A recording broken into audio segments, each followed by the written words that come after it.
कभी भी हमने इस इलाके में इतनी बड़ी बड़ी घटना घटी, सरकार के दोनों मुखिया में किसी को ट्वीट करते भी नहीं देखा, न हमने संवेदना देखी।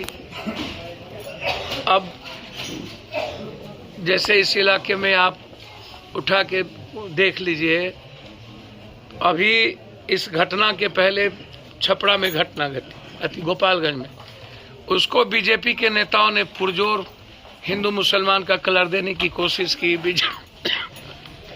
विजय सिन्हा है। इसी मीरगंज में कई बार घटना घटी, हम आ करके यहाँ गए, हमने मदद करके हम गए। आज तक सही में जस्टिस नहीं मिल पाया।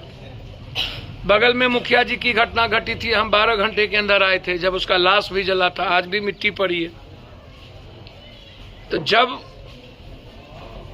समाज को बचाने की बारी आती है तो ये नेता गायब हो जाते हैं, ये सीएम, डिप्टी सीएम, कोई भी सरकार गायब हो जाती है। लेकिन जब दुकान चलाने की बारी आती है, राजनीति की दुकान और सत्ता और सियासत की बारी आती है, तब वहाँ पर इन लोगों को यादव, राजपूत, भूमिहार, हिंदू, मियाँ। बड़ा सवाल है हमारा इस घटना के बाद। एक घटना घटी, क्या इस घटना के बाद ऐसा नहीं है कि मुखिया जी नहीं मरेंगे? अभी तो कई मुखिया जी मरे हैं। अभी हम जस्ट सीभर में 9 मुखिया मरे हैं, जिसमें हम सभा 3 से 5 दिन पहले करके गए हैं पूरी सीभर के।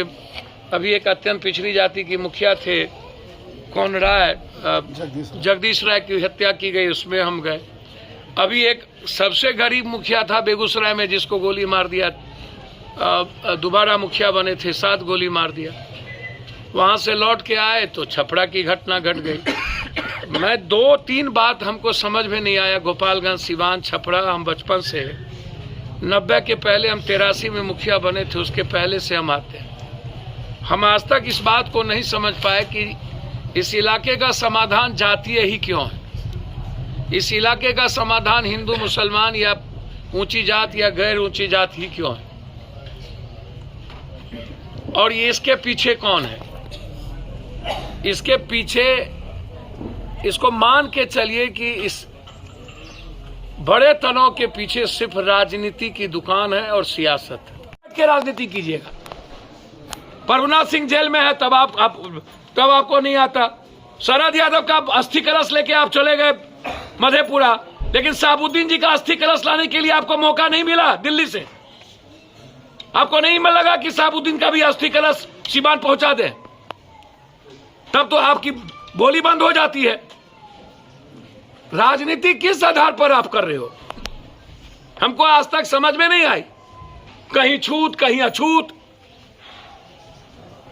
400-1200 वोल्टेज नंगा तार हो गए साबुद्दीन और साबुद्दीन का परिवार, और लोग आपको अच्छा लगने लगता है। तो किस तरह की राजनीति आप कर रहे हैं गोपालगंज, सीवान, छपरा में भाई? या सरकार, आप सामाजिक न्याय की सरकार कर रहे हो। सबसे ज्यादा घटना बहुत वही लोग हो रहे हैं।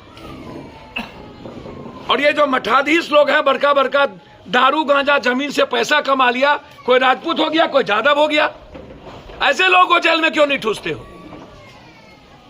मैंने तो एसपी साहब से गोपालगंज को कहा कि इसकी इंक्वायरी, स्पीडी ट्रायल हो, सीसीटीवी फुटेज और पूरा का पूरा मोबाइल टावर लोकेशन और उसका कॉल डिटेल, मुखिया जी के मोबाइल का कॉल डिटेल, किसका फोन आया, कौन कौन फोन करता था,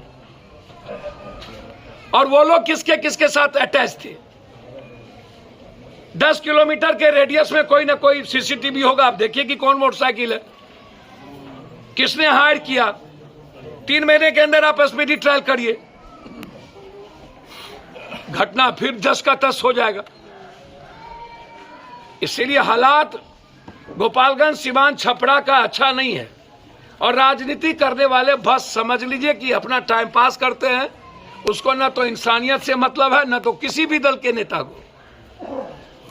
बस वो औपचारिकता निभाने आएंगे, मट्टी पड़ गई, बात खत्म, अब उसके बच्चे झेलें। मर गया, आग लग गई, बात खत्म, उसके बच्चे अब एंजॉय करेंगे। हम क्या करेंगे? अल्लाह को यही मंजूर था, हो गया, बस बात खत्म है, हाथ निपट गया, अल्लाह को मंजूर था। मारा, जिसने मारा वो भी अल्लाह को ही मंजूर था। जिसने गोली चलाई वो भी अल्लाह को ही मंजूर था, मैंने उसको भी तब छोड़ दिया जाए, अल्लाह के मंजूर था तो अल्लाह ने करा दिया, ईश्वर ने करा दिया। ये सोसाइटी है, सोसाइटी से बड़ा कमजोर, मैं तो आम आदमी समाज से बड़ा कमजोर मैंने दुनिया में हम आज तक किसी को जानते ही नहीं।